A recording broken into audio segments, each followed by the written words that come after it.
Rise the lord. ప్రతిరోజు అనుదిన వాక్యం ద్వారా మీరెంతగానో బలపడుతున్నారని నేను ఆశిస్తున్నాను.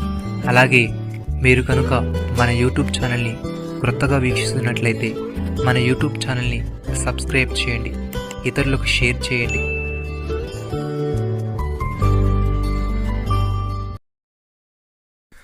దేవుడు లోకమును ఎంతో ప్రేమించెను కాగా ఆయన తన అద్వితీయ కుమారునిగా పుట్టినవాని యందు విశ్వాసముంచు ప్రతి వాడును నశ్యింపక నిత్యజీవం పొందినట్లు ఆయనను అనుగ్రహించెను. యోహాను సువార్త 3వ అధ్యాయము 16వ వచనము. మన ప్రభు అయిన యేసుక్రీస్తు యొక్క తండ్రియగు దేవుడు స్తుతింపబడునుగాక. ఆయన క్రీస్తునందు పరలోక విషయాలలో ఆత్మ సంబంధమైన ప్రతి ఆశీర్వాదమును మనకు అనుగ్రహించెను. ఎట్లనగా తన ప్రియునియందు తాను ఉచితముగా మనకు అనుగ్రహించిన తన కృపామహిమకు కీర్తి కలుగునట్లు తన చిత్త ప్రకారమైన దయా సంకల్పము చెప్పున యేసుక్రీస్తు ద్వారా తన కుమారులుగా స్వీకరించుటకై మనల్ని ముందుగా తన కోసం నిర్ణయించుకొని మనము తన ఎదుట పరిశుద్ధులమును నిర్దోషులమై ఉండవాలని జగత్ పునాది వేయబడక మునిపే ప్రేమ చేత ఆయన క్రీస్తులో మనల్ని ఏర్పరచుకొనెను. దేవుని కృపా మహదైశ్వర్యమును బట్టి ఆయన ప్రియనియందు ఆయన రక్తం వలన మనకు విమోచనము అనగా మన అపరాధములకు క్షమాపణ మనకు కలిగి ఉన్నది.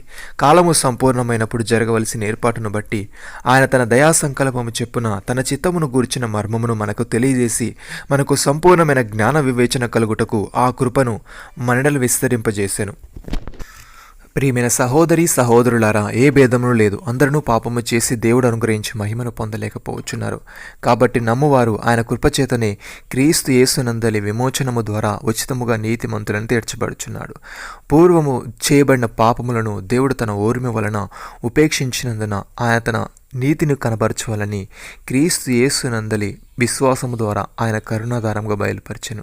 దేవుడిప్పటి కాలమందు తన నీతిని కనబరచు నిమిత్తము తాను నీతిమంతుడును యేసునందు విశ్వాసము గలవారిని నీతిమంతునిగా తీర్చివాడనై ఉండుటకు ఆయన అలాగూ చేశాను.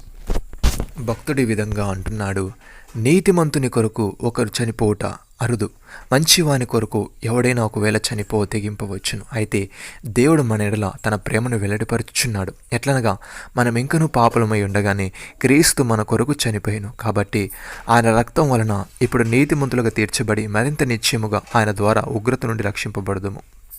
ఏలే అనగా శత్రులమై ఉండగా ఆయన కుమారుని మరణం ద్వారా మనము దేవునితో సమాధానపరచబడిన వారమై ఆయన జీవించుట చేత మరీ నిశ్చయముగా రక్షింపబడదుము. అంతేకాదు మన ప్రభు అయిన యేసుక్రీస్తు ద్వారా మనము దేవుని యందు అతిశయపడుచున్నాము. ఆయన ద్వారానే మనం ఇప్పుడు సమాధాన స్థితి పొంది ఉన్నాము. నమ్మిన వారు నాతో కలిసి ప్రార్థనలో ఏకీభవించండి. మమ్మల్ని మికిలిగా ప్రేమిస్తున్న మా ప్రియ పరలోకపు తండ్రి, మీరు మాకు ఇచ్చిన వాగ్దానాన్ని బట్టి మీకు స్తోత్రములు.